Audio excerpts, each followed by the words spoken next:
Mbrëma të gjithë të nderuar teleshikues, mirë se erdhët. Jemi në natën vonë, ne me shumë kënaqësi do t'ju shoqërojmë edhe mbrëmjen e sotme, do t'ju shoqërojmë në orën e fundit të datës 20 nëntor, do të presim bashkë edhe 21 nëntorin me pjesën tjetër, me pjesën e dytë e emisionit, dhe sigurisht që edhe këtë mbrëmje jemi munduar të sillim një informacion interesant tek ju, për gjithë ata që janë të interesuar të mësojnë se sa rëndësishme është bërë gjua kineze në mbar globin. Në fakt, para pak kohësh bëri shumë përshtypje, jo vetëm tek publiku, por edhe në qarqet akademike, një deklaratë e kryeministrit për ta vendosur gjuhën kineze si një gjuhë shumë të rëndësishme për të mësuar edhe nga shqiptarët. Në fakt, nuk ishte një deklaratë thjesht politike, po t'i referohemi informacioneve dhe shifrave, gjua kineze realisht në botë po bëhet gjua më e rëndësishme. Mund të themi që gjuha imponohet në bazë të ekonomisë, kush imponon ekonominë imponon dhe gjuhën, dhe në qoftë se Kina deri para pak kohësh, edhe mund të themi që ka qenë fuqia e dytë ekonomike në botë, nga pikpamja lingvistike, Kina është në vendin e parë, pothuajse pjesa më e madhe e globit, por endin të mësojnë gjuhën kineze, duke marrë parasysh që e gjithë ekonomia kineze ka pushtuar gjithë botën dhe është bërë një domosdoshmëri tashmë të njohësh gjuhën kineze. Në qoftë se i referohemi shifrave, për gjithë ata që duan ta konfirmojnë këtë që sapo thash, gjua kineze është gjua nën e 850 milion individëve dhe 190 milion të tjerë e flasin në mënyrë perfekte. Shifër kjo e barabartë me 70% të kinezëve, ndërsa duke krahasuar me anglishten, ajo është gjua sigurisht që ka dominuar në shekullin e fundit, sot përbëhet nga 350 milion njerëz që e kanë gjuhën e nënës dhe nga 510 milion që nuk janë anglofon. Por kjo nuk është vetëm një çështje shifrash. Ne do të flasim për gjuhën kineze dhe sigurisht do të flasim për mënyrën se si ka filluar të mësohet gjua kineze në Shqipëri.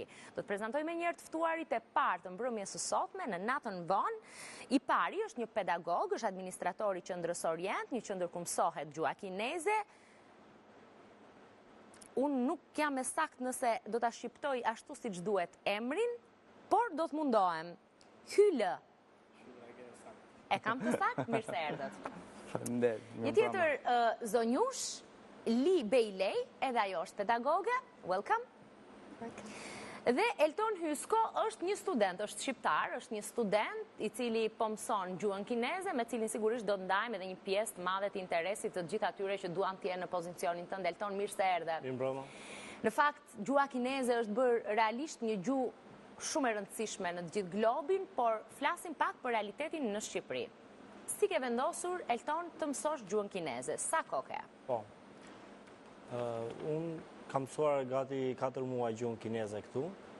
Ka qenë thjesht një ide, do më thënë një tip aventurë mund ta quajmë, duke parë interesin e madh që ka në botë për gjuhën kineze, siç tha dhe unë, parë ekonomia që është zhvilluar, tendencat e saj që ka në Europë, edhe në gjithë botën, më shtyn do më thënë që të interesohesha për i kurs gjuhë. Duke naviguar në internet, pash do me thënë qendrën e Kolit, se Koli është emri shqiptar që quhet zotëria.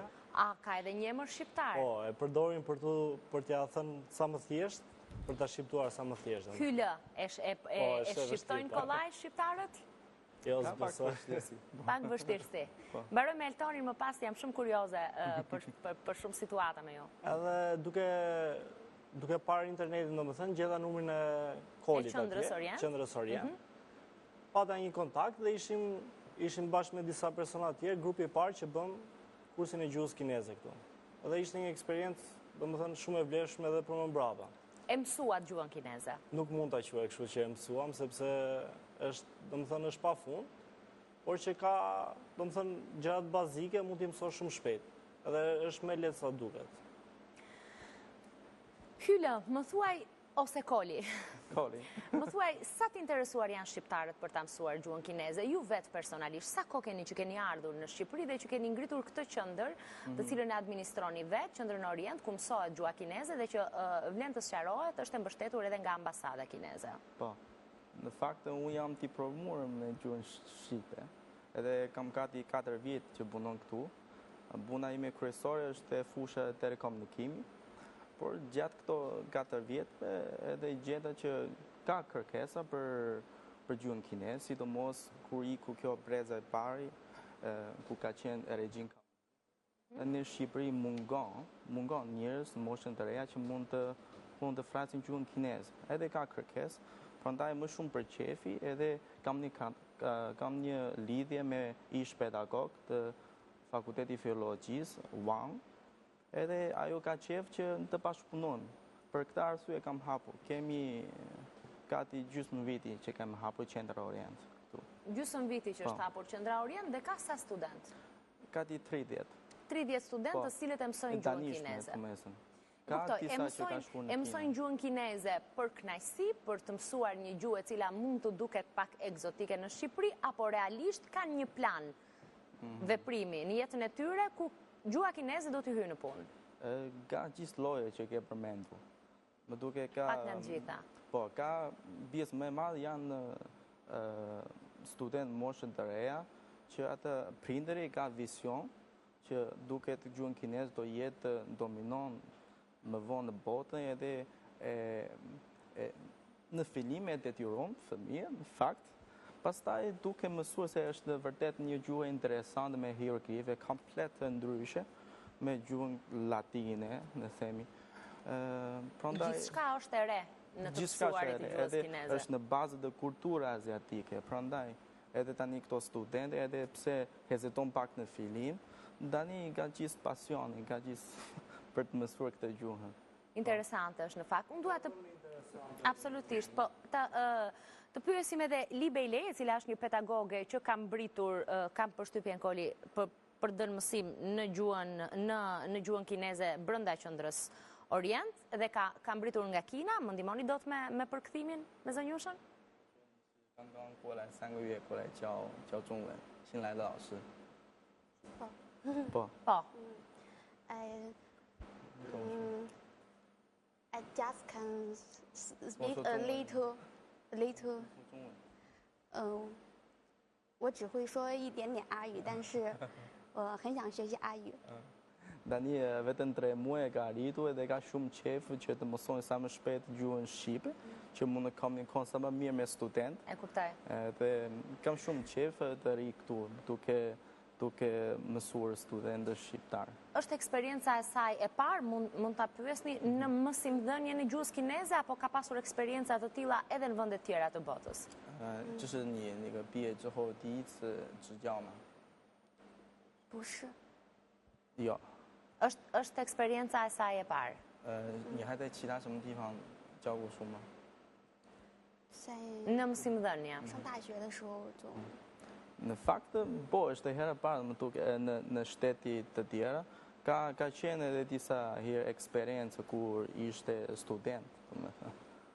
Tani sa ka mbaruar shkollën, edhe si mësues jashtë shteti është e hera parë. E kuptoj. Por besoj do t'jetë një eksperiencë interesante. Elton, më thuaj momentet kontaktin tënd të parë me gjuhën kineze, cila ishte gjëja më e vështirë? Sepse e gjithë sfida e gjuhës kineze në gjithë botën që ka arritur të jetë, po themi, gjuha më dominante, nuk është vetëm një sfidë kaq e thjeshtë për të përhapur gjuhën në gjithë botën, duke marrë parasysh se sa e vështirë është gjuha kineze. Jo të gjithë mund ta mësojnë atë. Të gjithë mund ta mësojnë, domethënë, nuk është aq e vështirë sa ç'duket. Gjëja më e vështirë, po nisim nga të vështira, domethënë, janë hancët që quajnë, domethënë, këto hieroglifet. Hieroglifet që jemi duke e parë edhe në fotot që shoqërojnë bisedën tonë. Edhe këto kanë një kuptim, domethënë, ose kanë një formë tek e cila mund të bazohesh, por nuk kanë një alfabet. Nuk ka një alfabet. Nuk ka një alfabet siç e kemi ne në gjuhën shqipe.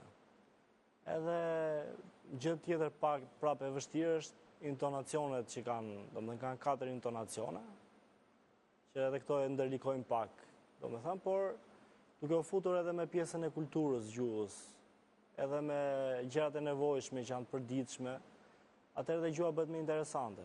Edhe është e lehtë për të mësuar, nuk është aq e vështirë sa ç'duket nga jashtë. Ju keni qenë në Kinë ndonjëherë deri tani? Eksperienca personale është pas gati 4 muaj kurs këtu te Qendra Orient. Më pas shkova në Universitetin e Gjuhës dhe të Kulturës në Pekin për 3 muaj për një kurs intensiv gjuhës.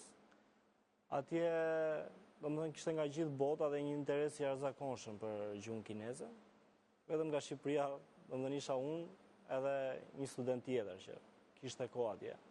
Zakonisht thonë që nëse ti ke arritur ta përvetësosh një gjuhë, mund ta kuptosh vetëm kur shkon në vendin e gjuhës të cilën ti mendon që e përvetëson. Si tu duk momenti i parë kur shkove në Kinë edhe u përballe me realitetin kinez? Po, domethënë është komplet gjë ndryshe, kulturë ndryshe Tjetër ta mësosh gjuhën në shkollë, tjetër ta flasësh në vendin e vet të origjinës. Duke vajtur atje, ishte një mënyrë e mirë për ta praktikuar, edhe për të parë dhe vetë sa kisha avancuar, plus ishte edhe një mënyrë e mirë që të njihje edhe kulturën, njihje edhe si njerëzit mendojnë, si funksionojnë gjërat atje. Edhe në fillim, duke menduar që kisha mësuar pak këtu, fillova të flisja anglisht, por që në shumë vende anglishtja nuk mund të konsiderojë fare si gjuhë, domethënë. Edhe me ato gjëra që kisha mësuar këtu, ishin gjuha domethënë që unë mbijetova atje, si fillim. Po e quajnë thonjza mbijetesë. Më që ishte shumë e nevojshme ajo që kisha mësuar këtu. Pastaj kuptohet që u avancua më shumë se ishte kurs intensiv. Mendon që do të të hyjë në punë gjuha kineze që ke mësuar? Patjetër, pse jo? Ke pasur kërkesa, oferta për shkak se e di tashmë gjuhën kineze? Jo, edhe vetë nuk jam interesuar shumë që të hyj kësaj gjë, domethënë thjesht e kam mësuar për kulturën, ndoshta nesër pas nesër mund të më jetë e nevojshme edhe për veten time dhe për dikë tjetër ndoshta. Po miqtë tu, ata që kanë mbaruar kursin e gjuhës kineze në të njëjtën periudhë me ty, si e kanë përdorur gjuhën kineze, për çfarë u ke hyrë në punë? Edhe ata kanë qenë njëjtat interesa, pak a shumë, se si edhe Koli ka varet nga interesat që janë për gjuhën. Disa mund ta mësojnë për kënaqësi, që mund të kthehet tip mode ose hobi, disa mund ta kenë për biznes. Po edhe për biznes, si ta mësosh, nuk mund të mësosh vetëm fjalët e biznesit. Do të mësosh të gjithë gjuhën. Dal shkallë. Por që është shumë interesante. Edhe ja sugjeroj shumë shqiptarëve domethënë ta provojnë. Të paktën ta provojnë. Të paktën të provojnë ta mësojnë. Shikoj çfarë thon shifrat. Koli është shumë interesante. Pakistani që prej këtij viti e ka bërë të detyrueshme gjuhën kineze në shkolla. Presidenti rus Medvedev e ka cilësuar 2010-ën përpara 2 vitesh si vitin e gjuhës kineze në Rusi. Në Korenë e Jugut dhe në Japoni të regjistruarit në kurset për gjuhën mandarine u rritën me rreth 400% në vit. Ndërsa ish satelitët sovjetik të Azisë Qendrore po e zvendçojnë rusishten me kinesçen. Kazakistani, Turkmenistani dhe Azerbajxhani, furnizuesit energjetik të Pekinit që prej 2012 do t'i ofrojnë studentëve leksione dhe provime si në gjuhën kombëtare, ashtu edhe në gjuhën kineze ose në gjuhën mandarine, ndërsa në çdo kryeqytet afrikan ekziston nga një institut Konfuci ku mësohet gjuha kineze. Dhe realisht kjo tregon që gjuha kineze po bëhet prioritet për shumë vende. E ke ndjer këtë me miqtë tu, me njerëzit për cilin... Mund të shtoj diçka se për këtë institucion Konfuzi. Tani e kemi ambasador kinez, që bëjnë çmos, bëjnë shumë punë për të na krijuar një institucion Konfuz këtu në Tiranë. Një institucion Konfuci, çfarë është?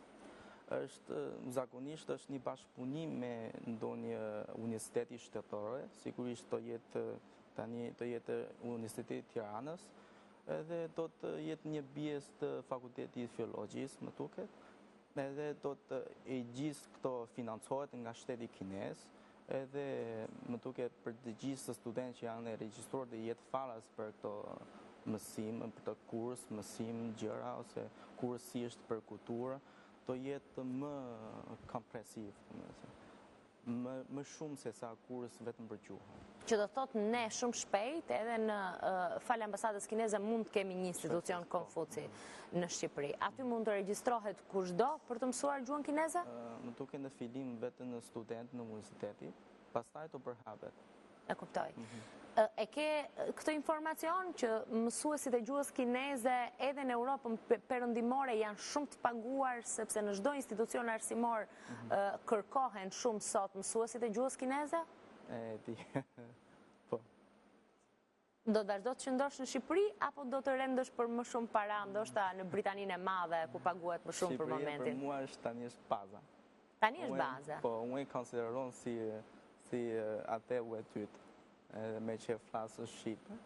Edhe mendoj se gjithmonë në bazë në Shqipëri, ndoshta unë do zgjeroj edhe puna ime në disa shteti që të rrethotu, në Maqedoni, Kosovë, Malezi, Greqi tani ka mjafton, domethënë kurs gjuhës kinez. Deri tani aq e kanë konsideruar. Ke pasur oferta Për çfarë? për të dhënë mësim në gjuhën kineze edhe në vendet fëqinje me Shqipërinë? Po, kemi disa oferta nga ato informacion nga ambasada kineze në Maqedoni. Por me që tani mendoj që duhet të fokuzohen akoma në tregu shqiptar. Pastaj do të konsiderojnë për këta oferta. Më thua, Elton.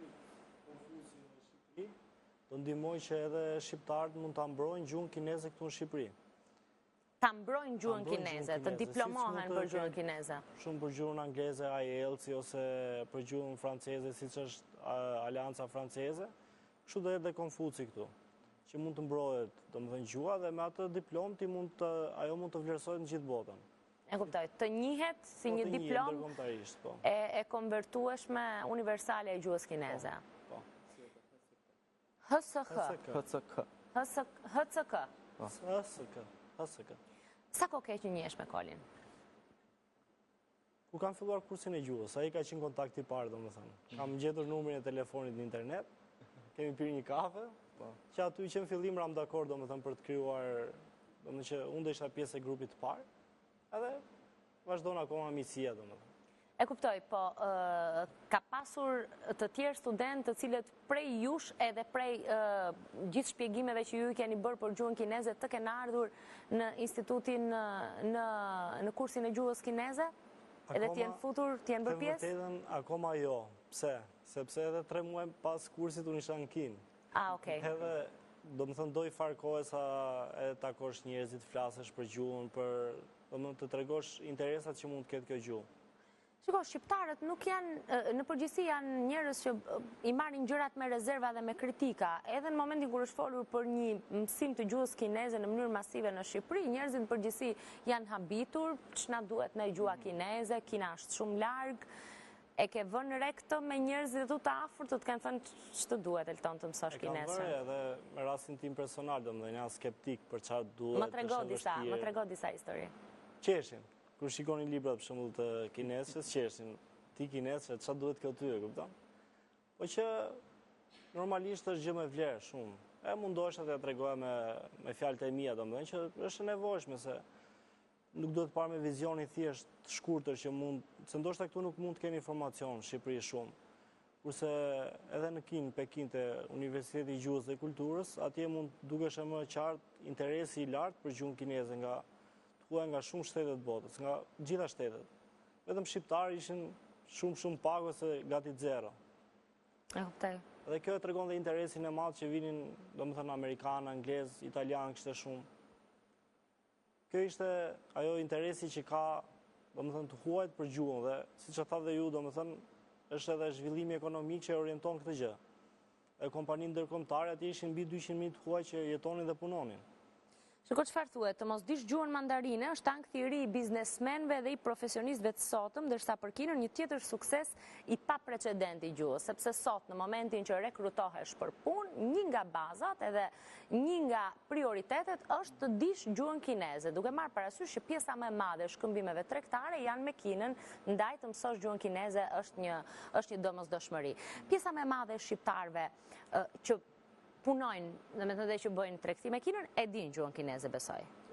Jo? Jo. Janë të interesuar? Do t'ua këshilloja ta mësonin gjuhën kineze? Janë të interesuar, sepse kur isha unë student, unë vetë kam shoqëruar. I ke shoqëruar, ke bërë shoqërimin e tyre në Kinë? Në madhe botës kantoni aty, kam shoqëruar shumë biznesmen shqiptar. Shumica ata flet një anglishte, pak anglishte, por edhe atë përfaqësues të fabrikës kinez, e quajnë njerëz që flet anglishte, kështu që për biznes, komunikimi ngjerë tek këtë nivel që pa problem. Kurse në qoftë se mund të flisni kinesisht, atëherë mendoj se i pari që ju sori është që do të ulë më shumë çmimi. Do të ulë. Kinezët bëjnë shumë pazar, po të dish të komunikosh me ta. Po. Këtë kuptova. Ndihen më afër. Ndihen më afër. Mund të shtojnë diçka se biznes këtu, edhe pse ju duket se është një kompani amerikane, kompani gjermane, italiane këtu, kështu, po një industri më të madhe këtu në Shqipëri, kromit, minerarik këtu, në fakt ata më në fund i qonë në Kina. Në qoftë se jenë punësuar nga këto kompania amerikane këtu edhe di të flisni gjuhën kinez, do jetë vërtet një pika shumë e fortë. Po besoj ju ndjeni mirë në Shqipëri. Unë ndihem shumë mirë. Ma trego pak për eksperiencën tënde në Shqipëri, një eksperiencë që sigurisht besoj e ke ndarë edhe me Libe i Lej, sepse ajo tashmë është e re në Shqipëri dhe do t'i duhet përshtatet edhe ta ambientohet me vendin tonë.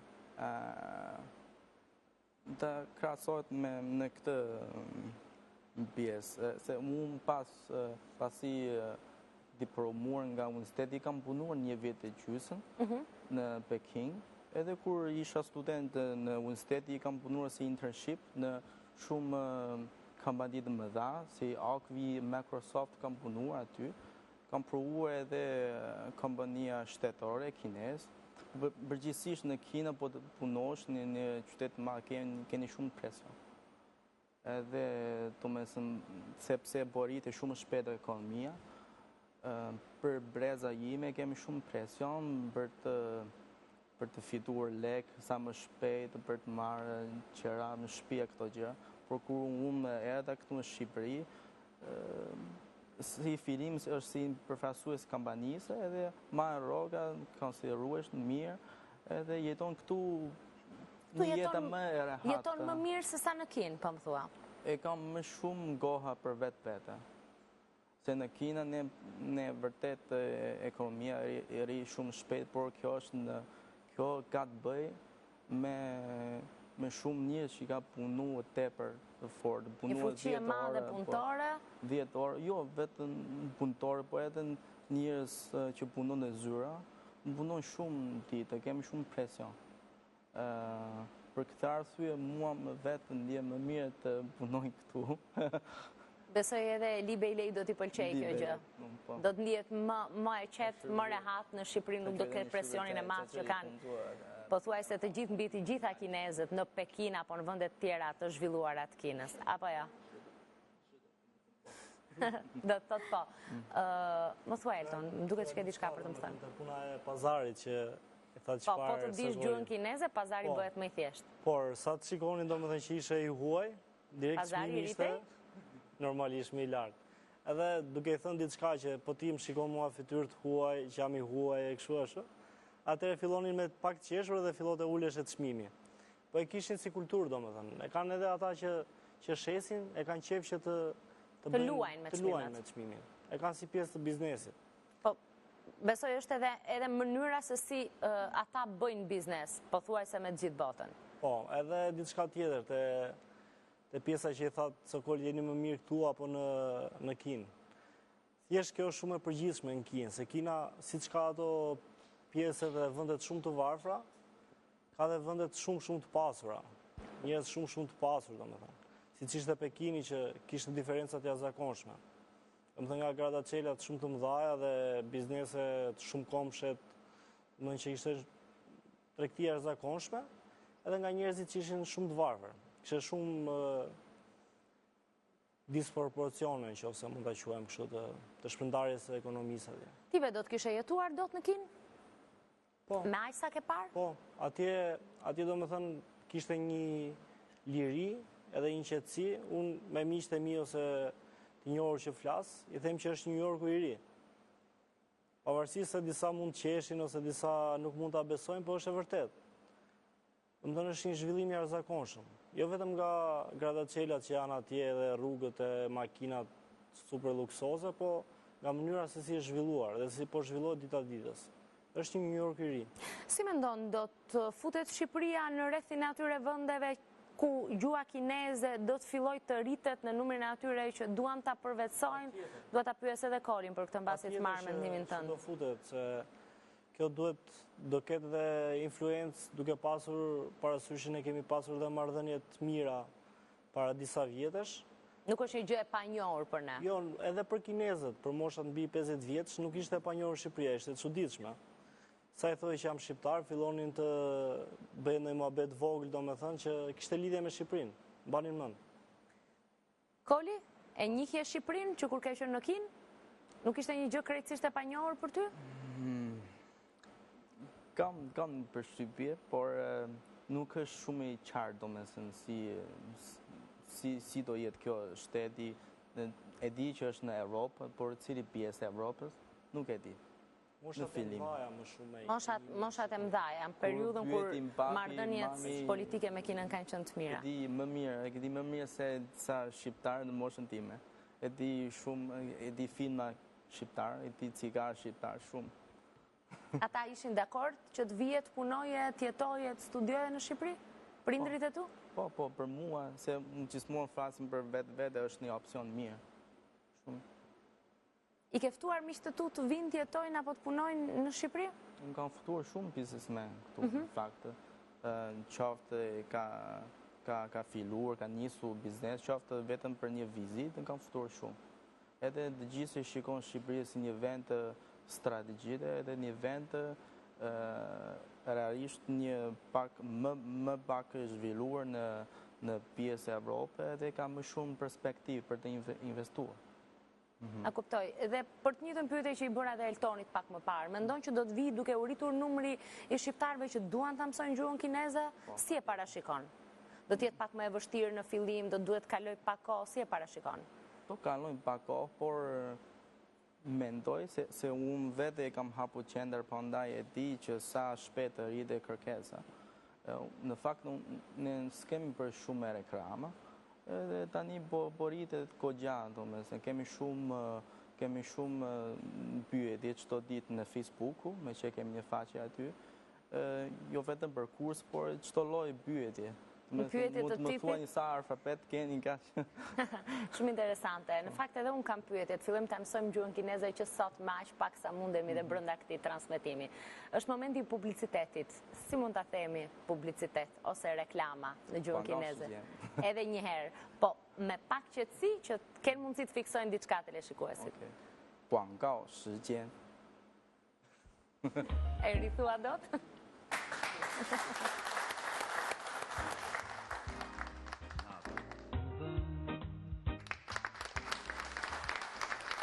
Jemi rikthyer të nderuar teleshikues, në fakt nuk e di se për sa kohë Shqipëria do të jetë pjesë e të gjitha vendeve që kanë filluar të mësojnë gjuhën kineze duke marrë parasysh prioritetin ekonomik, por gjithsesi ne do të jemi këtu për ta parë këtë zhvillim dhe unë do doja t'i falenderoj edhe një herë të ftuarit që i kishim në pjesën e parë, ishte Qylë. Tashmë ka mësuar shpresoj të ke mësuar ta shqiptoj emrin tuaj, i cili ishte administrator i qendrës ku mësohet gjuha kineze në Tiranë, i qendrës Orient, njëkohësisht pedagog, Elton Hysko, i cili ishte student, dhe Li Bejlej, po kështu është një pedagog e re kineze që ka mbritur në Shqipëri për të mësuar gjuhën kineze të gjithë atyre që do të jenë të interesuar. Një fjali të fundit përpara se të ndahemi. Duke ju falenderuar juve për ftesën, i bëj dhe thirrje shqiptarëve që mos ta shohin si atë gogolin që është e pamundur për ta mësuar, po ta provojnë të paktën gjuhën kineze. Ti besoj ke dëgjuar shprehjen në Shqipëri që diçka e të komplikuar i thonë një gjë kineze. Domethënë kjo është ndoshta frika e të gjithë shqiptarëve edhe për gjuhën. Nuk është kaq e vështirë gjuha kineze, thot Eltoni. Koli. Faleminderit gjithsej që më ftoi në studio edhe shpresoj që të na rritet më shpejt e kërkesa për gjuhën kinez, për shkak që unë dua që më shumë shqiptar të njohet me kultura kineze dhe të bëjnë më thjesht tregti me Kinën dhe të merren vesh mirë për pazarin. Absolutisht. Do doja edhe një fjali të fundit nga Li Bejlej, e cila nuk ka folur shumë mbrëmjen e sotme, por gjithsesi sapo të ketë mundësi edhe të ambientohet pak edhe me Shqipërinë edhe me gjuhën shqipe, me siguri do të kemi rast tjetër për të pasur një komunikim më të çlirët me to. 说今天没有说多少，最后跟观众朋友说句话呗。我是戴迪，我娘李贝蕾，我对阿语感兴趣，也希望你们对汉语感兴趣，欢迎加入我们东方语言文化中心。Bisedeve unë jam një Bejlej edhe tani unë kam shumë qef të mësuar në gjuhën shqipe, njëkohësisht shpresoj edhe ju të na vini në qendra për të mësuar në gjuhën kineze. Unë do të tentoj të mësoj, nuk e di se sa do t'ja arri, shpresoj që shumë shpejt të them natën vonë edhe mirë mbrëma në gjuhën kineze, por gjithsesi ju falenderoj që ishit sonte me ne. Faleminderit edhe një herë. Faleminderit. Elton, faleminderit. Në fakt, ju mund të shkoni dhe ju falenderoj edhe një herë, po për gjithë teleshikuesit ne do të vazhdojmë të flasim për një tjetër argument, është një argument i cili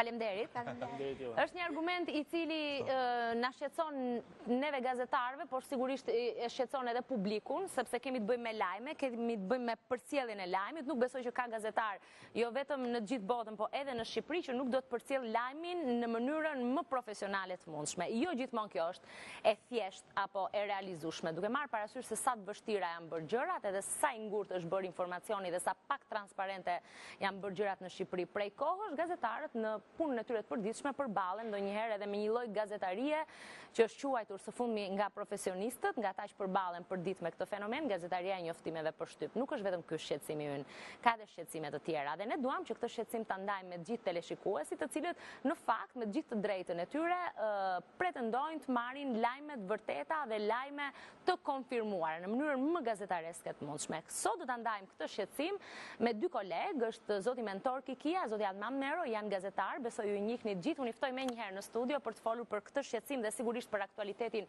e gazetarisë të medias në Shqipëri. Mirë se erdhët. Ne po flisnim për gjuhën kineze, nuk ishte edhe aq e thjeshtë sa thonë, megjithatë besoj është një kulturë dhe një gjuhë interesante që shqiptarët kanë filluar ta mësojnë, por të kalojmë tek problemet tona. Mirë se erdhët edhe një herë. Faleminderit. Besoj që ky shqetësim që ne duam ta ndajmë sot si redaksi me të gjithë teleshikuesit është një shqetësim që e kanë të gjithë gazetarët, të gjithë kolegët, besoj në të gjithë vendin, apo jo? Po është drejtë, sepse ndodh shpesh që ne edhe pse japim lajmin në gjuhën shqipe, teleshikues më duken kinezë, për shkak të nivelit, kështu që më vjen mirë që keni zgjedhur të diskutojmë për cilësinë e lajmit, sepse sot media është bërë një nga bizneset për cilat shqiptarët dallohen, siç janë partit, OJQ-t, gazetat dhe televizionet, dhe zakonisht misioni i parë i një medieje është informimi. Është informimi sepse çdo televizion e nis ngrehinën e tij, e nis me lajme dhe pastaj fillon të shton programacionet e tjera, emisione, show, po shtylla kurrizore mbeten lajmet në çdo lloj media.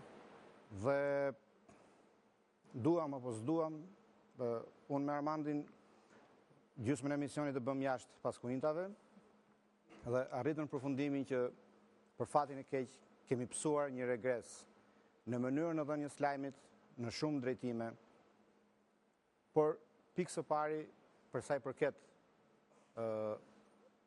jo vërtetësisë, sepse nuk do ta pranoja që ne shkruajmë apo publikojmë gënjeshtra, por në aspektin e cilësisë, që do të thotë çfarë transmetojmë ne konkretisht në televizion ku unë punoj, apo dhe nga gazeta ku shkruajmë.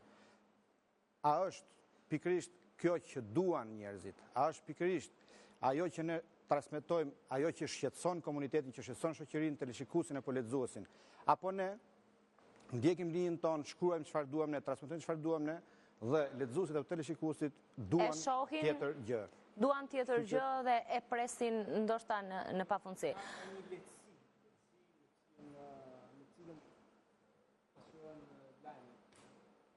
Shpesh mungon ajo që ndoshta është pjesa kryesore e detyrës së gazetarit shkruar për asaj që jetet, shërbim me email. Se tani do të thotë që për mua mendoj që pjesa më e mirë e gazetës shqiptare ka qenë deri në vitin 1998, deri diku në vitin 2000. Ka qenë një periudhë vështirë për gazetarë, por ama ishte një periudhë e mirë për ta.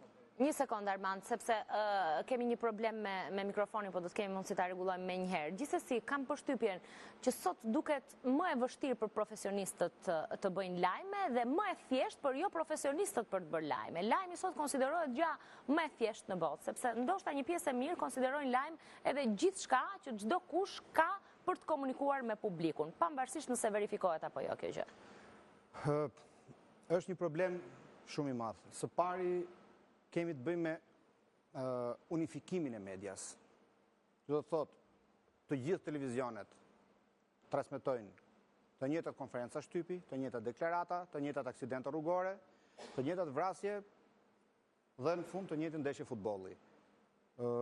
Ka pak dallime, gazetat bëjnë të njëjtën gjë, zbardhin të gjitha që kanë thënë televizionin një ditë më parë, përveç faqeve roz ku tregohet se sa dashnor kanë ndruar këngëtarët e Tiranës një javë më përpara.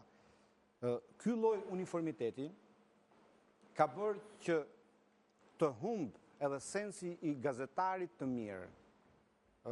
Armandi tha që dikur binte më shumë në sy puna profesionale.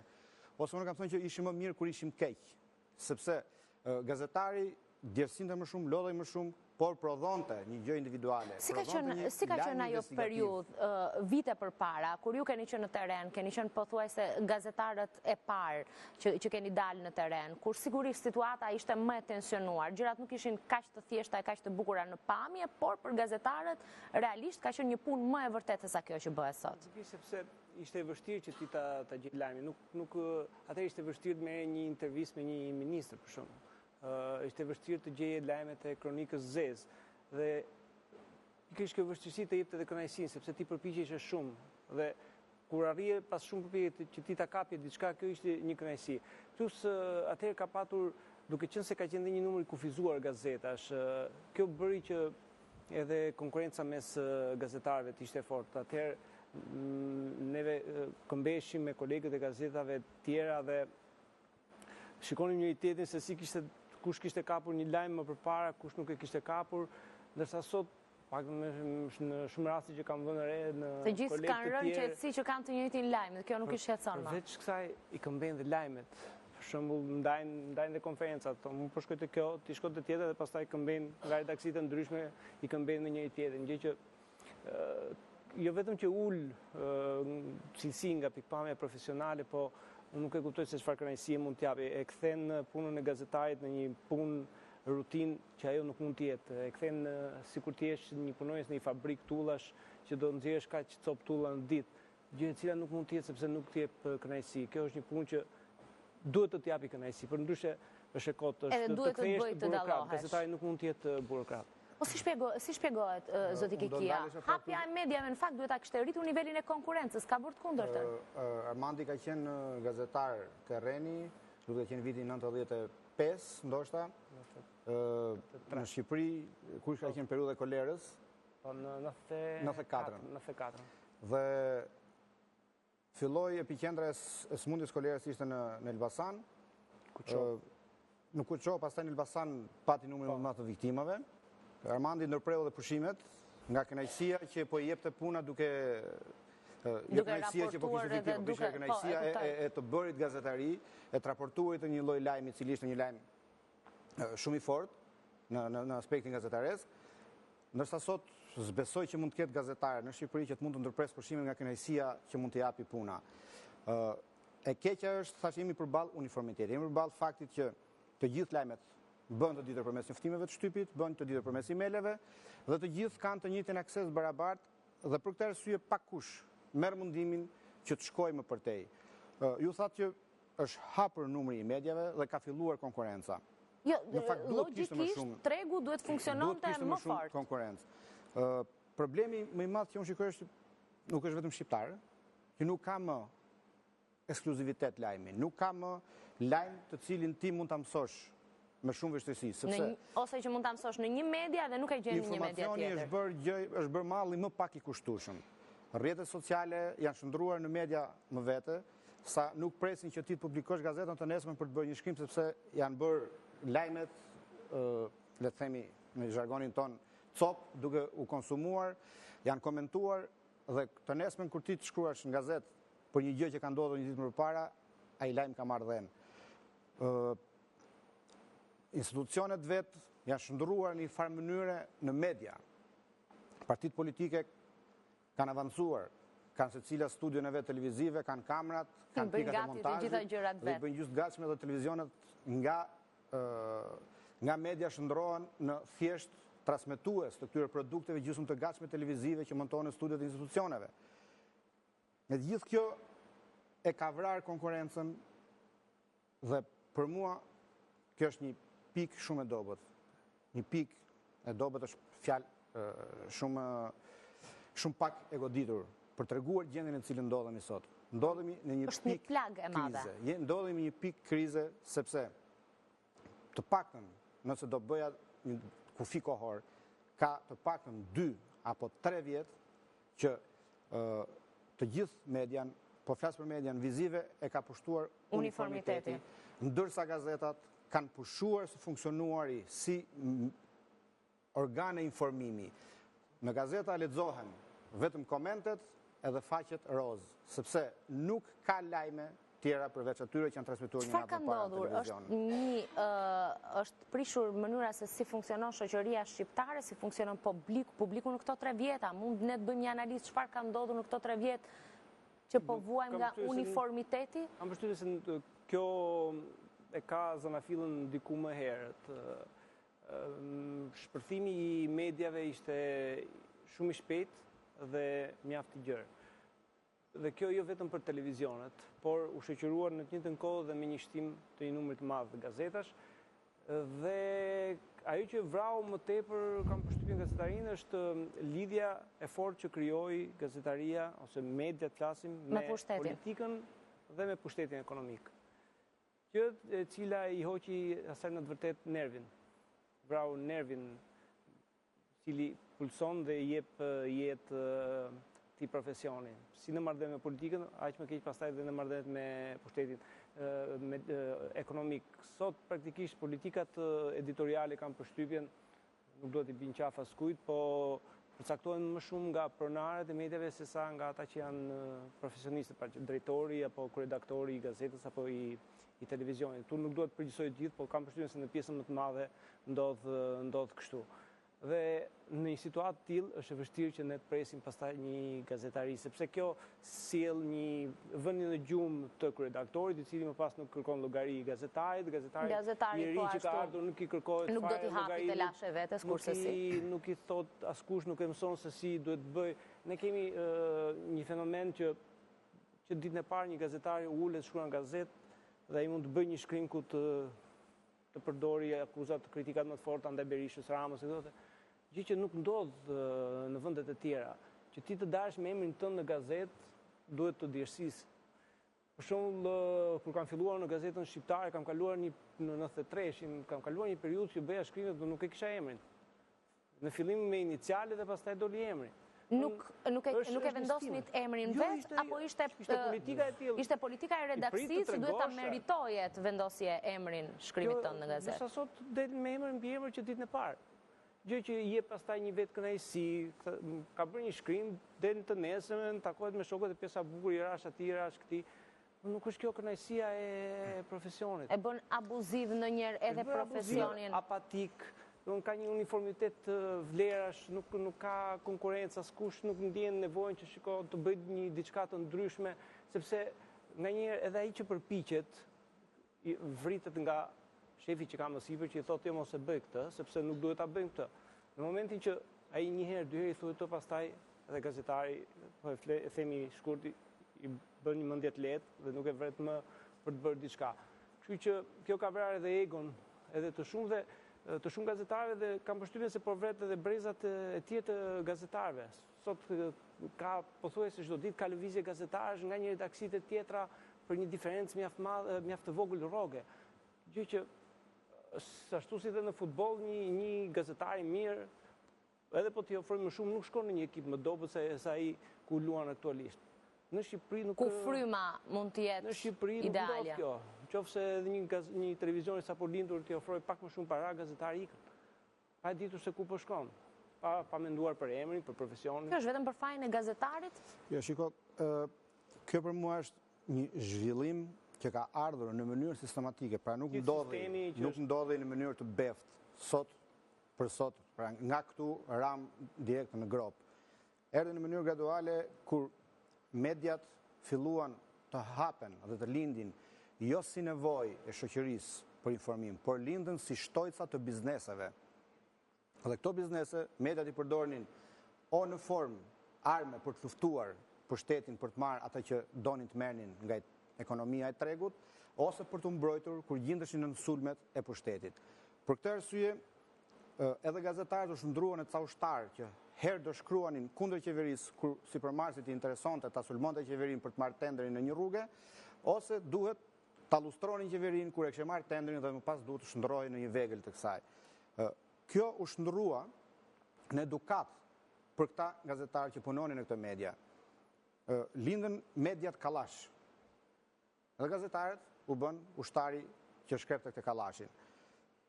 Në mënyrë sistematike, politika filloi ta sundoi median, edhe ta kontrolloi.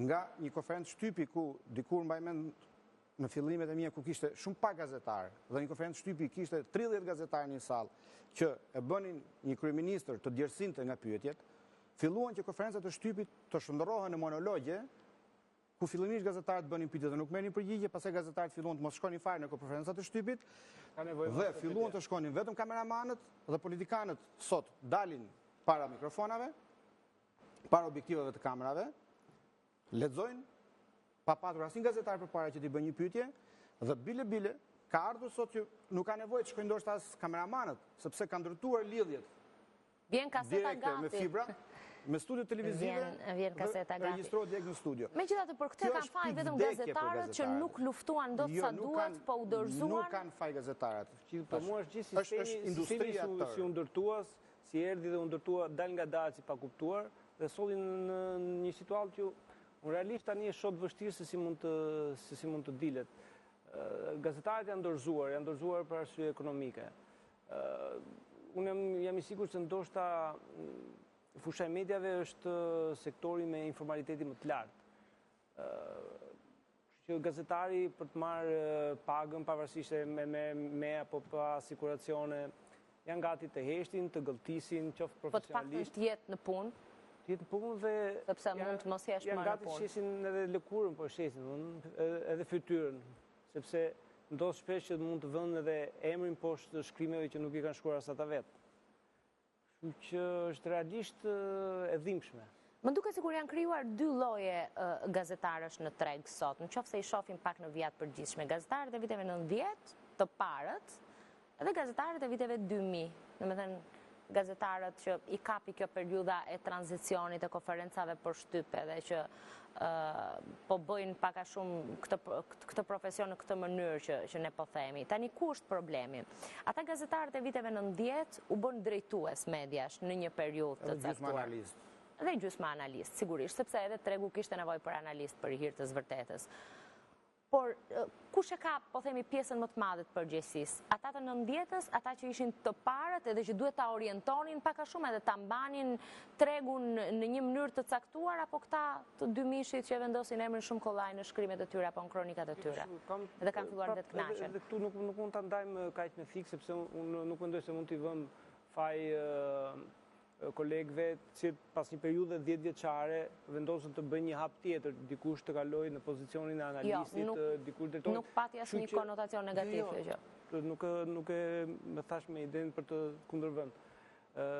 Por ai është një kalim i natyrshëm. Kjo ndodh dhe në botë që gazetarë janë të shumë të raste që edhe gazetarët kalojnë hidhen diku në politikë, angazhohen si zëdhënësa, si këshilltar, gjë që ka ndodhur edhe këtu. Por dhe pastaj klasa tjetër ndoshta ky kalim la një bëshllik. La një bëshllik për brezin që erdhi më pas, sepse vendin e tyre e zun të rinj, ndoshta me më pak eksperiencë dhe të cilët ishin më lehtë të manipulueshëm, ndoshta fjalë e rëndë, po përdorim këtë, dhe nuk u bë dot një kalim i butë. Unë kam përshtypjen sot se një gazetar i ri që hyn në një redaksi, vështirë se redaktori apo ai që është mbi të i rri aty mbi kokë për t'i mësuar, themi, hilet e zanatit. Dikush që mund ta ketë me pasion ose mund të jetë i zgjuar, mundohet të kapi vetë diçka. Dikush tjetër e merr emailin siç vjen dhe i bën vetëm ndarjet, diku thojza, tha ai, mbylli ky dhe kaq. Kështu që ka ardhur e gjitha si pa kuptuar pjesë edhe sistemi që u ndërtua për të cilën folëm, lidhjet politik, lidhjet e ekonomi, dhe solli një situatë e cila sa vjen dhe rëndohet, po shkon drejt një apatie të përgjithshme, ku te këtu vetëm disa shenja, disa përpjekje kryesisht në televizionet kryesore për të bërë gjëra të veçanta, por jo shumë pak brenda edicioneve të lajmeve, për pastaj shumë pak shoh nëpër gazeta, përpjekjet nëpër gazeta janë akoma më të pakta. Edhe kjo pjesa e shënjestrimit të mediave si të majta apo të djathta i ka bërë ndoshta një pjesë të mirë të tyre të duan të jenë të balancuara dhe e vështirë për të qenë i balancuar në disa raste, i ndodhur përballë gjitha gjykimeve të partive politike, ti mundohesh thjesht të raportosh dhe të mos bësh asnjë lloj analize përtej kësaj. Është një temë shumë e gjerë dhe vështirë që për të analizuar, por unë kam përshtypjen që një media bëhet e majtë apo e djathtë sepse do të bëhet, sepse ai që e ka hapur për atë punë e ka hapur, për ta vënë në shërbim apo për ta përdorur. Një media shndrohet në shërbëtor sepse ashtu do të bëhet. Pikërisht, unë doja të ndalesha aty ku ju thatë gazetarët e brezit të 90-s dhe ata që erdhën më pas. Nëse ka një mëkat apo një borxh që ne që kemi filluar më herët këtë profesion, a kemi atyre që janë sot, është që sot në Shqipëri është i vetmi vend ku komuniteti i gazetarëve është totalisht i paorganizuar. Pra nuk kemi, ashtu si në çdo fushë tjetër të shoqërisë. Por duke qenë se ne përfaqësojmë një kategori, një shtresë shoqërisë që përpiqemi të orientojmë pjesën tjetër të shoqërisë nga duhet eci, përpiqemi të informojmë dhe të prodhojmë vlera, do të ishim ne vetë që duhet të ishim organizuar, të kishim krijuar atë që quhet komunitet. Sot mediat reagojnë, madje edhe fort, kundër qeverisë, kur u preken interesat e tyre ekonomike. Pra, ekonomike, reagon media si pronë, si biznes, dhe nuk reagon media si profesion, nuk reagon gazetarët. Ne nuk jemi sindikat, ne nuk jemi shoqat, ne nuk jemi komunitet, dhe përpasoj, jemi disa janë për hir të vërtetës, pavarësisht se ne donim që gjërat ishin më... Jo më larg se para një muaji, në gjatë një konferencë shtypi në Shkup, Ministri i Brendshëm refuzoi të përgjigjet pyetjes së një gazetareje, madje e ofendoi, dhe në mënyrë demonstrative, të gjithë kameramanët që ishin në sallën ku po zhvillohej konferenca shtypit, rrotulluan kamerat dhe i kthyen objektivet e kamerave nga dera.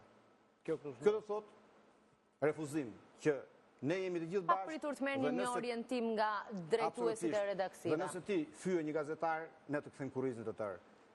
Ne nuk e bëjmë dot. Kjo këtu nuk ndodh. Dhe ka patur raste që janë fyer gazetarët. Janë fyer, janë denigruar nga një kategori e caktuar dhe tjetri është kapardisur krah politikanit sepse është ndjer i privilegjuar që ndodhet aty. Po si ka mundësi që nuk e krijuam dot dhe nuk janë pak vite dhe nuk janë pak njerëz që do donin të ishte krijuar një komunitet. Pse nuk e krijuam dot një komunitet? Kam përshtypjen se nuk është vetëm gjë që ne nuk kemi krijuar në Shqipëri domun. Flasim për pjesën e racës sonë, më thonë. Nuk mund ta shkëputim këtë racë, se dhe kjo racë është e lidhur me të tjerë. Jemi të gjithë njësoj? Kështu që duhet ishte, normalisht duhet ishte edhe sido që të jetë mos ta ulim kaq shumë edhe këtë kategori, po se unë sidoqoftë mendoj që mediat janë pjesë më e avancuar se pjesët e tjera të shoqërisë, pavarësisht kritikave që ne veti i bëjmë vetes. Por është ndoshta është e tepërt sepse në Shqipëri, qoftë politika, qoftë pushteti ekonomik, ne në 20 vjet nuk kemi krijuar një shtresëzim të shoqërisë. Në Shqipëri nuk është se kemi atë që mund të quhet klasë punëtore, apo klasën e mesme, apo klasën e kapitalistëve. Ende nuk e kemi. Në Shqipëri ne ende na mungon një ndërgjegje sociale e shoqërisë shqiptare. Ne asnjëherë nuk kemi ngritur si shoqëri për problemet e përditshme, por vetëm kur kërkohet të mbledhen në mitingje nga partitë. Në këtë aspekt nuk mund të kërkojmë që media të ishte shumë larg pjesës tjetër. Është e vështirë. Shikoj mandi, kjo ka një gjë. Do ishte mirë, po. Pjesa tjetër e shoqërisë nuk e ka patur. Në Shqipëri mungon ai që shtresëzimi i shoqërisë, këtu është hierarkia, këtu vjen shtresa më ulur, këtu më tullet dhe më tjerë, sepse nuk është në çdo vend, nuk është 100% shoqëria e përgjegjshme për çfarë duhet bëj. Është një elitë, një 10% që është si koka dhe tërheq komplet trenin. Në Shqipëri, problemi më i madh sot është që është shkatërruar bursa e gazetarëve. Dikur, në ato pa gazeta që ishin, kishte disa gazetarë që numëroshin me kokra, këta janë më të mirët. Sot s'ka emra, a gjen kollaj emra në redaksit ku punon? Nuk është thjesht mungesa e emrit. Sot janë barazuar edhe ai që mund të jetë vërtet gazetar shumë i mirë, është barazuar me atë që sapo del nga fakulteti, sepse të dy shkojnë të mbajnë të njëjtin mikrofon tek i njëjti politikan që përcjellin të njëjtën deklaratë. Dhe të përcjellin të njëjtën deklaratë. Të dyve do u shkojë i njëjti njoftim shtypi dhe do ta bëjnë, le të themi, plus minus në të njëjtën mënyrë. Njëri mund vërë një presë, njëri mund mos e vërë, por kjo është edhe një diferencë. Ka shkatruar hierarkinë e vlerave në fushën e gazetarisë. Dhe është bërë njësoj edhe ai që dikur me një shkrim gazete trondiste qeverinë, edhe ai që sot bën një lajm krejtësisht të rëndomt. Dhe ka patur, kam përshtypjen fakt se po të ndërpres. Ka dhe një diçka, duke bërë krahasimin viteve deri në 2000 dhe pas 2000. Deri në vitet 2000 ishte vështirë të bëje gazetarinë, siç e tham, por ama kur bëje një shkrim kishte qoftë në heshtje, qoftë me reagime të vogla, por ama shije që diçka lëvizte, domthonë trondiste. Sot është zgjedhur një formë shumë komode, që ti mund të shkruash çfarëdo gjë, nuk reagojnë fare dhe ajo kalon në heshtje. Vetëm pak te kjo mungesa e reagimit, sepse këtu nuk kuptohet nëse mungesa e reagimit vjen për shkak se shoqëria është bërë totalisht apatike, apo shkrimet nuk janë aq të forta sa të shkaktojnë reagime. Shkëputemi për pak publicitet edhe rikthehemi, sepse realisht kemi shumë për të folur për këtë.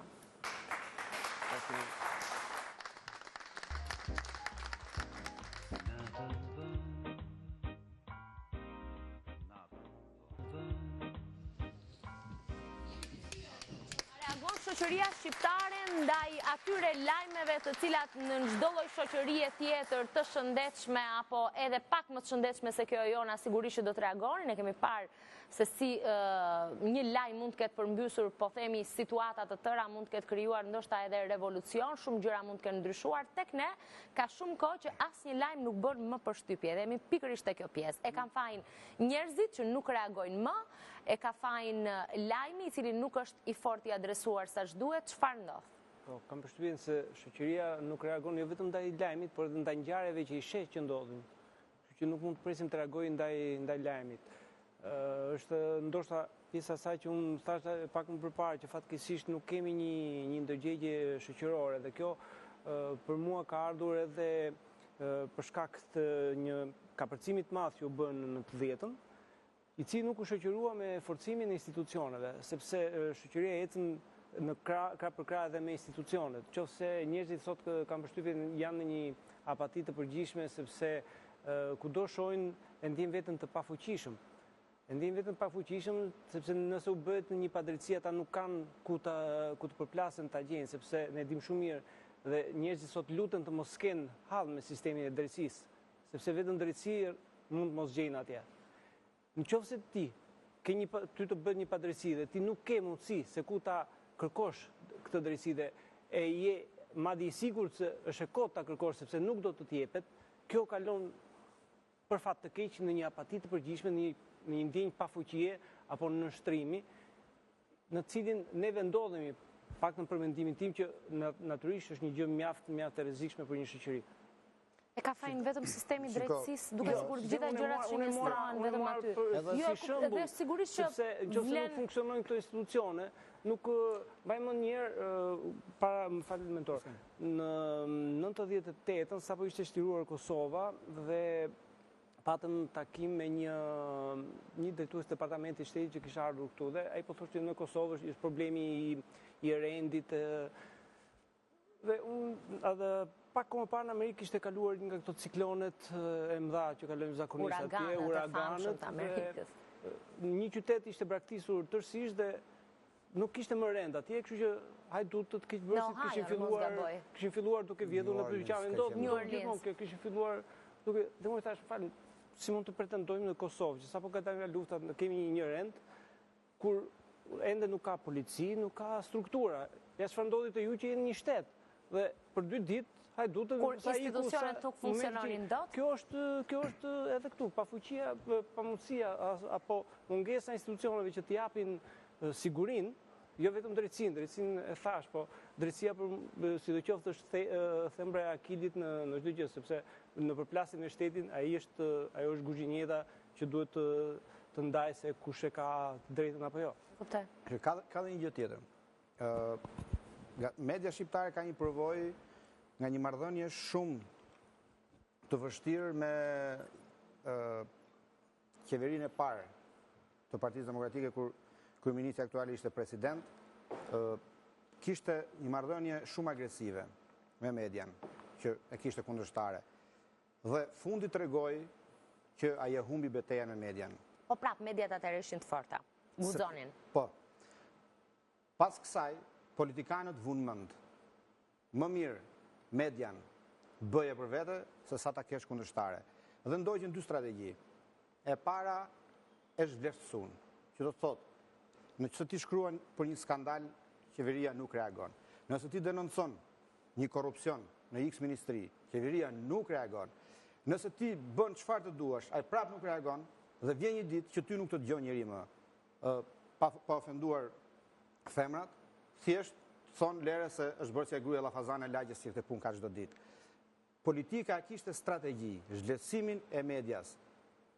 Më herët, duke ndarë si prag 97-ën, qoftë edhe për një shkrim që zinte një pjesë të fundit të faqes gazetës, institucionet reagonin dhe reagonin me shumë forcë. Dhe kjo i jepte medias rëndësi, i jepte forcën e pushtetit që duhet ketë në të vërtetë.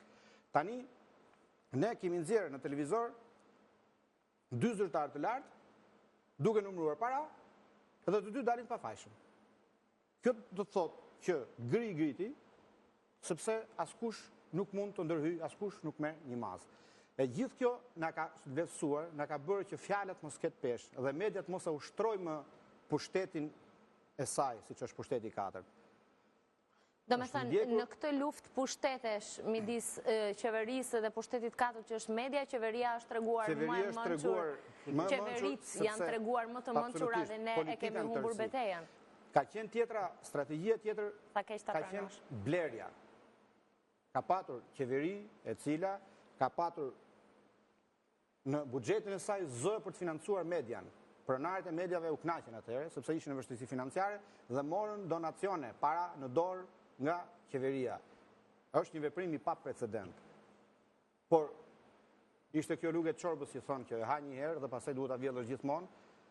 Dhe ky ishte hapi i parë drejt okupimit të medias përmes paras. Mediat, po flas në tërësi këtu, s'po duhet prek mediat caktuar të cilat prapë vazhdojnë të jenë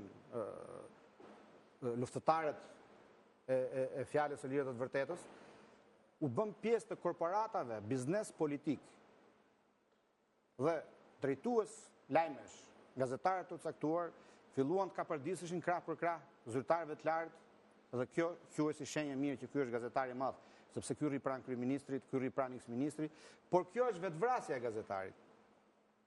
Gazetari duhet të jetë jo luftëtar, por duhet të jetë gjithmonë oponent me qeverinë, sepse nesër do duhet të shkruaj një artikull, të bëj një kronikë të vlezive, të publikoj një lajm, i cili bie ndesh me interesat e një X ministri apo X zyrtari të lartë. Sa e vështirë është sot të rendësh mbas një lajmi, sepse është një tjetër pjesë e vështirë që shumica e dyerve të institucioneve janë të mbyllura, askush nuk merr përsipër të jap një sqarim, domethënë edhe kur e ka përgjegjësi ta bëj këtë gjë. Edhe të bërit një lajm në fakt vështirësohet shumë. Prandaj kthehemi tek ajo pjesa e fillimit që është e vështirë edhe për gazetarët të cilët janë të rinj të bëjnë një lajm ndryshe nga konferencat për shtyp. Nuk mendoj se mund të përdorë një justifikim se është e vështirë për të gjetur një lajm. Ndoshta është e vështirë për mënyrën se si funksionojnë strukturat sot gazetave apo mediave të cilat ndoshta edhe për arsye ekonomike nuk kanë ose nuk i lën kohën gazetarit për të ndjekur një ngjarje apo një diçka të cilën ai ka bërë para, sepse gazetari sot kam përshtypjen, mentori ndoshta e di më mirë, e di që do shkojë në ora 3-4, flas për ata të gazetave në redaksi dhe atij do t'i duhet të mbushi një faqe apo dy faqe i vetëm.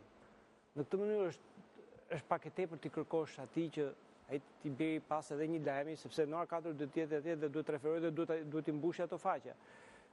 Po ashtu edhe në televizion. Në televizion, diku kush janë televizionet fuqishme, paktën kanë filluar të stimulojnë reportazhet apo deri diku kërkimet e thelluara në pasurimin e një ngjarje apo një diçka që edhe nuk është zbuluar. Tek gazetat e shoh pak më të vështirë, sepse nuk shoh, ka qenë deri para ca vitesh disa gazeta kishin gazetarë të cilët merreshin vetëm me reportazhe. Sot unë nuk e shoh më këtë, madje me sa kam dëgjuar këtë fundit edhe për shkak të situatës ekonomike, gazetat kanë filluar dhe të reduktojnë stafin për shkak të buxheteve. Do ishte luks ti kërkosh pastaj një gazetari që unë mendoj që nuk është më vështirë nga çka qenë.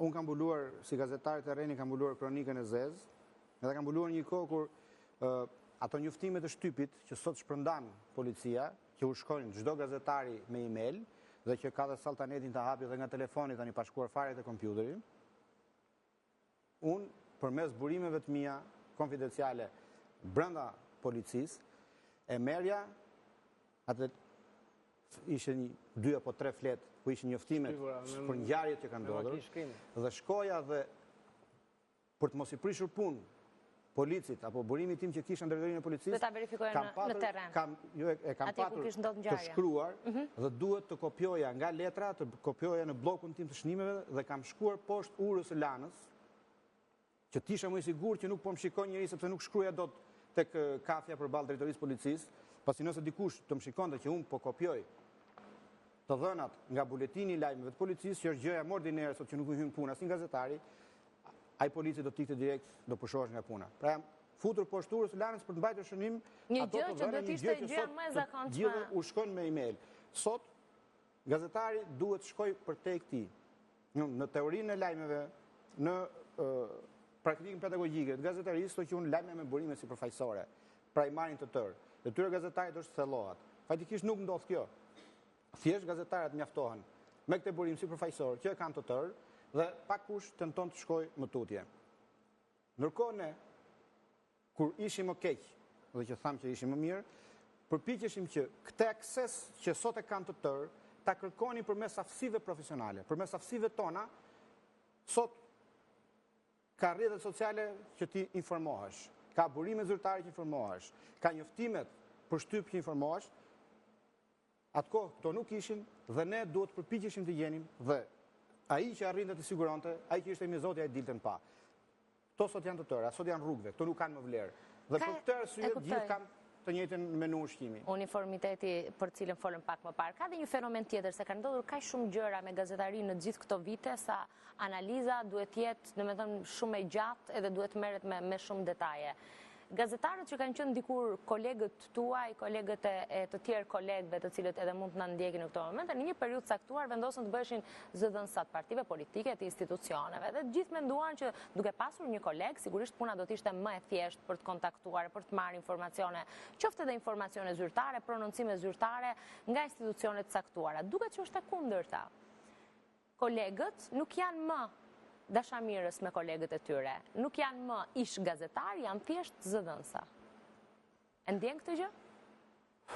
Unë realisht e kam ndjen, nuk po përmend emër, po kam ndjen që kam pasur shumë vështirë.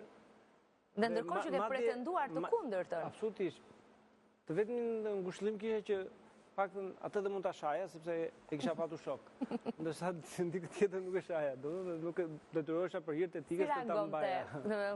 Jo, e mbante. E mbante. E din ishte i vetëdijshëm për situatën. Po, shiko, sot të kesh mik në zëdhënës shtypi nuk është ndonjë gjë e madhe sot. Sepse ndoshta edhe ky përbër një tjetër kapitull. Po mik në thonjza, sepse mik që ndonjëherë nuk të hynë në punë për luftën tënde të sepse të verifikuarit lajmit. Zëdhënësit e shtypit kanë shumë pak akses tek ato që bën e prori tyre. pa dashur të fyej, po një pjesë të mirë janë thjesht persona që një herë në muaj ose dikush tjetër më shpesh del para gazetarit, lexon një letër shtypur ose thjesht nisin emaile. Pra nuk është koncepti klasik i zëdhënësit të shtypit siç është në vendet e tjera. Po të flasim në Itali, Francë, në Amerikë, nëse ti ke diçka, mund t'i drejtohesh zëdhënësit shtypit dhe ai është i detyruar të t'japi përgjigje. Mund të mos ta japi përgjigje në vend, po thotë të lutem më le 10 minuta kohë dhe do të kthej përgjigje, të jep një prononcim. Këtu nuk bën vaki, para punës që mund të mos të përgjigjen fare në telefon. Ne nuk prononcohemi domethënë ka përgjigje, nuk prononcohemi për këtë çështje, kjo është politika jote. Telefonin fare se ka kaluar ora 4 për shkak. Po sigurisht, është në shtëpi. Zëdhënësat që kanë buruar nga media, për mendimin tim, duhet ta kishim bërë zëdhënien më të mirë, më profesionale, në fakt, për hir të vërtetës. Sepse nga nga zëdhënës bëhen zëmarrës, pasi në vend të institucionit të zëdhënësit, këta janë shndruar në kurues të imazhit mediatik të ministrit apo të titullarit të institucionit. Dhe nëse ti kërkon një informacion, dhe ti normalisht nuk kërkosh informacionin për treguar që çfarë arritësh ka shënuar institucioni. Ti kërkon informacion që të shërbej lajmet që po bën. Dhe pikërisht për shkak të saj shumë herë ato gjenden përballë faktit që të kërkojnë të lutem, shiko, të lutem, mos e bëj këtë gjë sepse i prish punë shefit. Dhe përveç kësaj, ai e bën mirë punën vetë. Shpesh gjendesh përballë kërkesës që shiko, është një deri diku kuptohet mbrojtja e interesave të institucionit, apo dhe kjo brenda nivelit profesionalizmit. Nuk ka shumë interes për ty, por ti ke shoqë zëdhënëse në X institucioni, të lutem tash se ka shefja një aktivitet futi. As kam përshtypjen se edhe ministrat, po zëm këto drejtues e institucionit nuk e kuptojnë rolin e zëdhënësit. Nuk ka funksionuar ndonjëherë zëdhënësi këtu. Pikërisht pra, roli i zëdhënësit është kuptuar si njeri që ta nxjerrë shefin në televizor. Qofse shefi del në televizor, ai që ka miq gazetarët edhe i ka kontaktet e mira me gazetarët është zëdhënësi ideal për një institucion. Ky që bllokon lajmet e këqija, ky që bllokon informacionet që mund të prishin imazhin. Dhe ky që i mbledh mediat kur kemi nevojë për 5 minuta. Ky është zëdhënësi. Tu nuk bën vaki që për një takim të rëndësishëm që mund zhvillojë një drejtues institucioni, mediat të dinë paraprakisht se për çfarë bëhet takimi.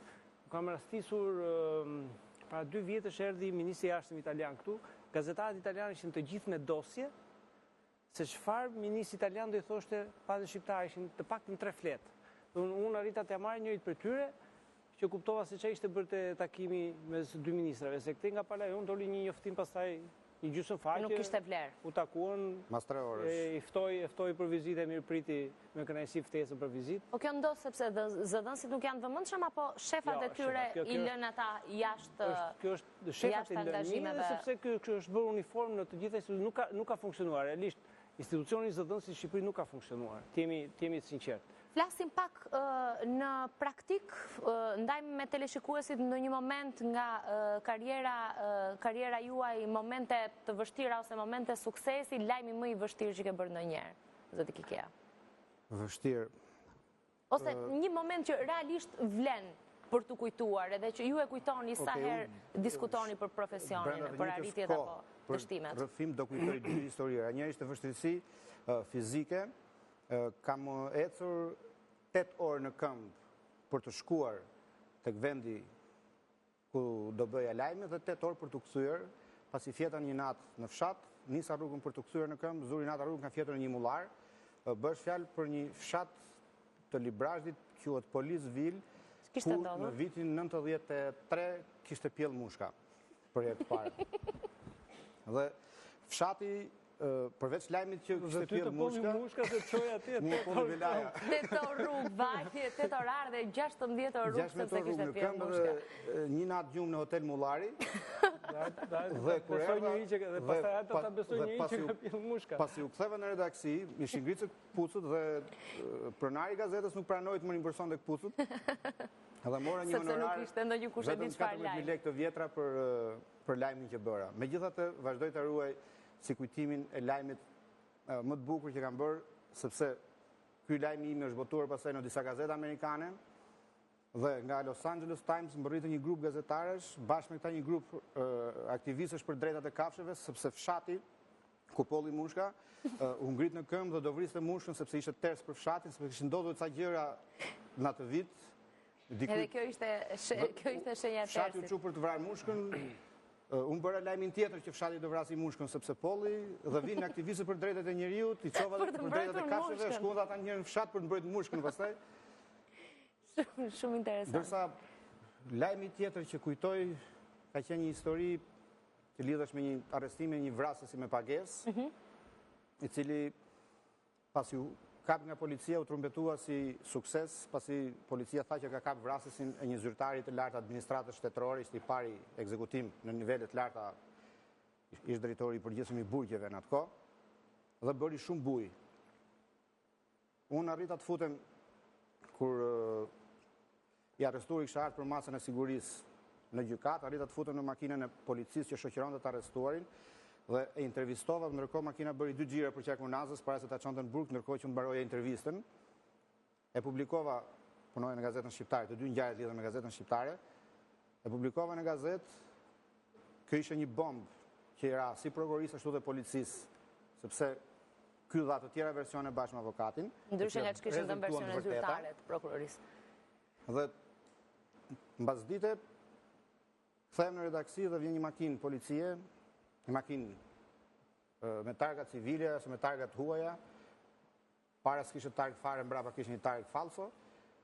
Do më shoqëronte. Armandi ishte kryeredaktor në atë kohë. Dhe gjëja që i them Armandit, ndiqe këtë makinën që po më merr mua sepse në atë kohë ishte bërë mod. Përfundoje ke mbrapa malit dajtit dhe zgjendesh më. Kur përfundova në drejtoritë policisë, aty ishe shumë i lumtur pastaj se paktën ishte në drejtoritë policisë. Ishte edhe tereni jot, paga shumë. Koqidoj që atë ditë ishte dhe dita ndërkombëtare e lirisë së medias. Pas meje përfundoi dhe kolegu i Marfet Preza për të njëjtën histori, për të njëjtin personazh.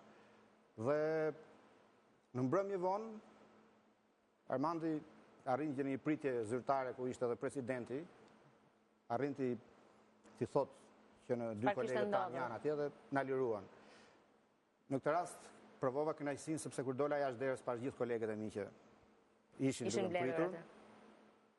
Nga kjo natë bëra edhe 2 burime tjera shumë të mira lajmesh, sepse 2 policët që merrën më shoqëruan i bëra miq dhe për 15 vjet që nga e natë u bën burimet e mia më të sakta të lajme që më informonin, kështu që nuk dola bosh edhe nga shoqërimi i policisë. Rrëfimi ngelet prapë si mentori edhe unë para viteve 2000, pjesë të bukura. Po, 93 që ishte lajmi i parë me pjelljen e Mushkës. Unë do të veçoja eksperiencën e bukur që kam patur në fillimet e gazetarisë duke ndjekur shëndetësinë. Nuk e ndiqte njëri fare në periudhë 93, 94, 95. Dhe siç më ka sjellur shumë kënaqësi sepse atëherë u shfaqën shumë smundje që ishin për herë të parë, ishin kënaqësi profesionale, po jo lajme të bukura. Historia e kolerës që përmendi mentori pak përpara. Poliomeliti, rastet e para me sida. Dhe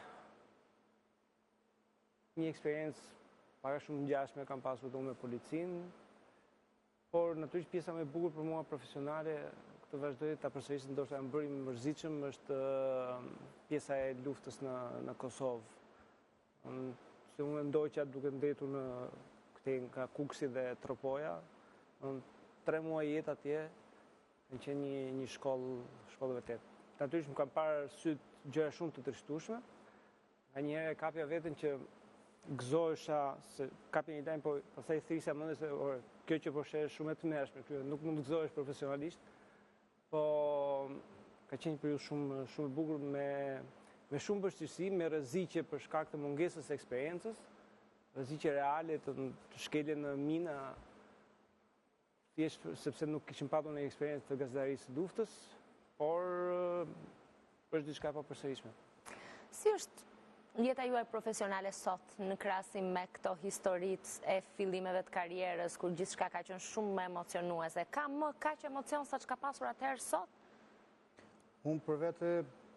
Ku e gjeni atë emocionin pa të cilin nuk mund të punohet? E konsideroj vetëm me fat që nuk më është zbehur dashuria për profesionin. Pra nuk jam, edhe pse jam kryerektor i Departamentit Lajmeve në një televizion që dominon sot tregun, prap vazhdoj të kem të njëjtën ndjesi dhe s'kalon shumë kohë, lë redaksin, jo më larg se para një jave, ika udhtova në këmbë në për safshatra të Shkodrës dhe bëra një reportazh për familjet e ngujuara dhe vazhdoj të ndjej, nuk e di nëse ndoshta s'kam provuar dashurinë me ekranin, por vazhdoj të ndjej të njëjtin satisfaksion për gjën e shkruar.